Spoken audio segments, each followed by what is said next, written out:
And we're back to our study of Renaissance philosophy. The last guy I wanted to talk about is a gentleman by the name of Niccolo Machiavelli. So who is this guy? He's someone whose ideals are mentioned fairly often, especially as it connects to political science. If anyone's interested in political science, want to study a little bit more about that, Machiavelli is obviously someone you're going to study, as well as somebody you're going to study for a lot of social dynamics, because he was revolutionary in some of his ideas. Not so much revolutionary in the actuality of what he says, but revolutionary in how he was presenting information with blatant honesty.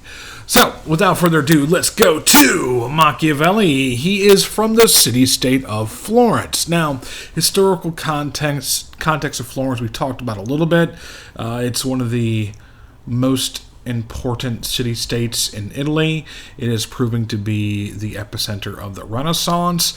It was ruled by the Medici family in a sort of aristocratic system for a while. Then a guy named Savonarola took over, and we'll talk about that momentarily. And then it became the Florentine Republic, and they wanted to dedicate themselves to the ideals of the Roman Republic. And Machiavelli was instrumental in setting up Florence as a republic. He was placed in charge of a number of things by the city leaders, and was devoted to that sort of government. However, it was a time of great political upheaval between the Pope to the south, and then later other European powers like France to the north, and Savonarola, who was a friar. He was a big-time instigator. He did do some good things, but we'll talk about him in a moment. Anyway, so the fall of the Florentine Republic happens, and things really start to change for Niccolo Machiavelli. Yes, I have my Tupac reference down here. His posthumous album was released a couple months after his death, and not to be confused with, obviously the spelling is different, so take note. All right, R.I.P. Tupac. Okay, so he's really the first true political philosopher. When we talked about Plato and Aristotle, we definitely talked about some political philosophy. We have Plato, the Republic, aka the Callipolis, very much instrumental in how people would look at politics for a while. But if you looked at Plato's Republic, you also realize that it is very much perfect world oriented, whereas Machiavelli is completely taking a different track. It is not meant for the perfect world. It's meant for the practical world. So, we have the main work of his, which was The Prince, was written for a guy named Lorenzo de' Medici, who had come back into Florence and re-insinuated himself with the support of, are you ready for this?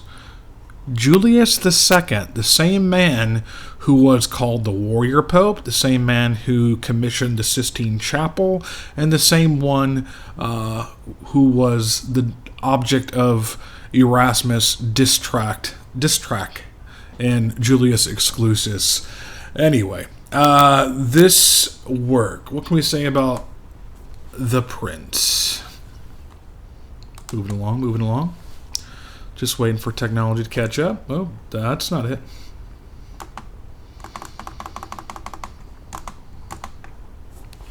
Maybe this is it. There we go.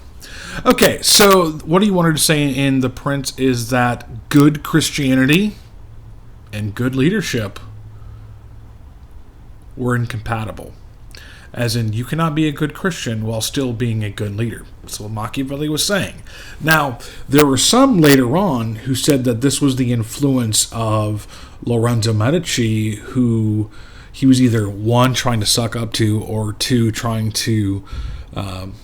he was trying to be satirical, although it was sort of like tongue-in-cheek with the Medici.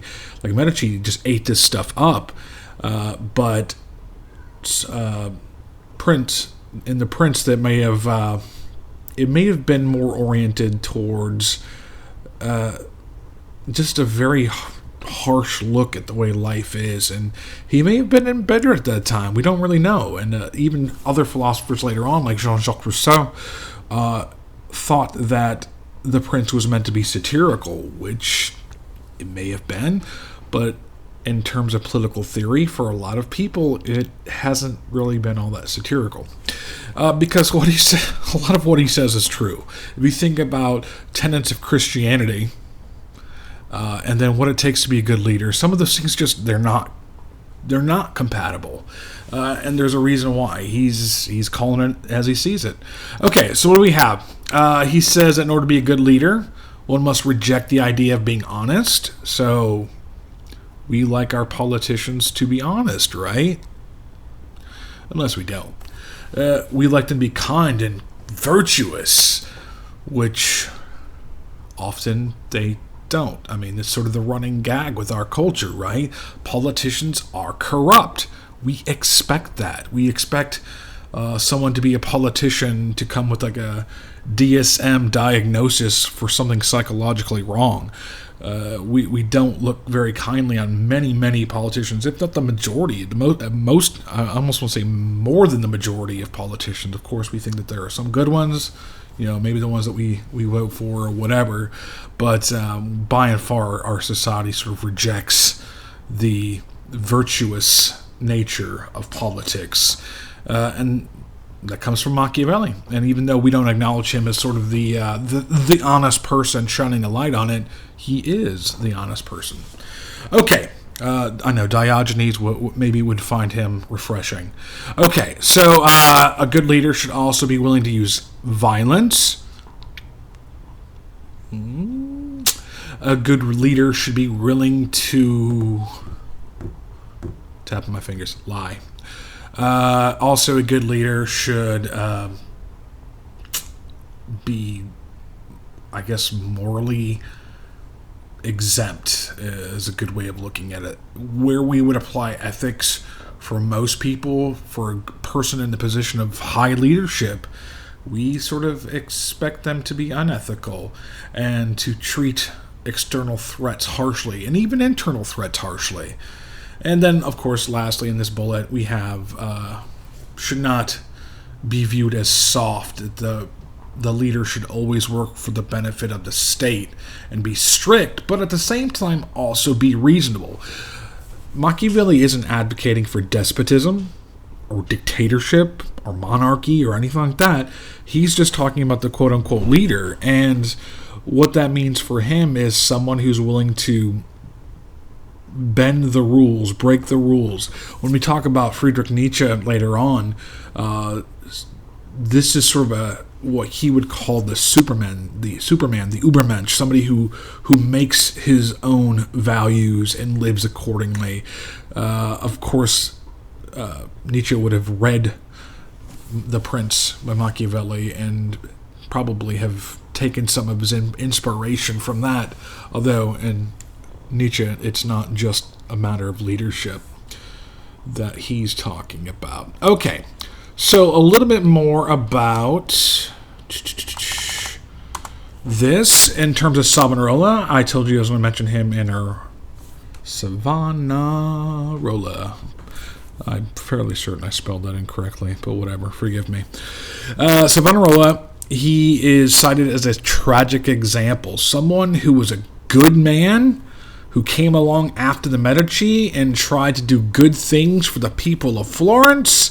The Pope called him out. He was excommunicated at the end of the 15th century, and he still came back to Florence and tried to defy the Pope.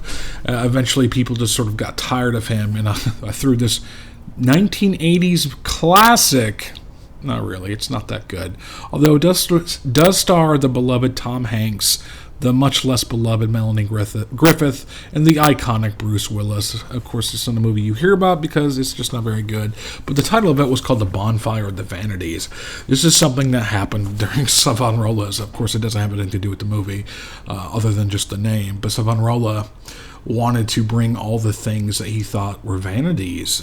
If you are familiar with the book of Ecclesiastes in the Bible, when he talked about vanity of vanities, everything is vanity. Anything that would distract distract you from God. So what Savonarola did was burn. He burned cosmetics for women. He burned books, and he burned artwork and things like that. Things that we would probably not associate with a very good person these days, but that back then we said, you know what? He was doing this for the good of the people or something like that. And he was rejected, even though he had the best intentions in the meantime.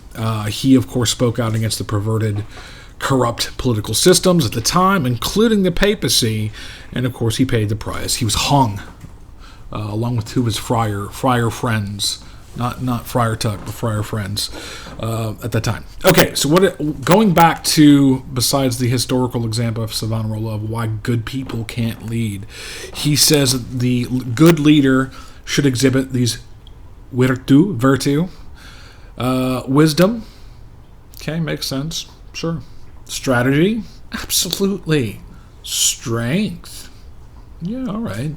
And then bravery. Of course, we want a good leader to be bravery. And we have these very positive attributes. And then finally, we have ruthlessness. Cunning, shrewdness, ruthlessness. That's part of the virtue of virtue. Sorry, I should be going into medieval Latin now. The virtue of the quote unquote the prince, right? Okay, so that's going to finish us up with Machiavelli. If it's something you're interested in, The Prince is required reading in a lot of university courses, so you could get a jump on that if you're even the slightest bit interested. Obviously, the modern translations, the more modern translation in the last 50 years or so that you get a hold of are going to be fairly compelling reading. Seriously, can't recommend it highly enough. I think up here, right about there, is where my copy is, although it's based on a public domain translation from like 100 years ago, so it's not the best. Anyway, have fun with Machiavelli, and obviously I'm going to be posting something I want you to write about here, which will come later. Take that into account, and have a wonderful day.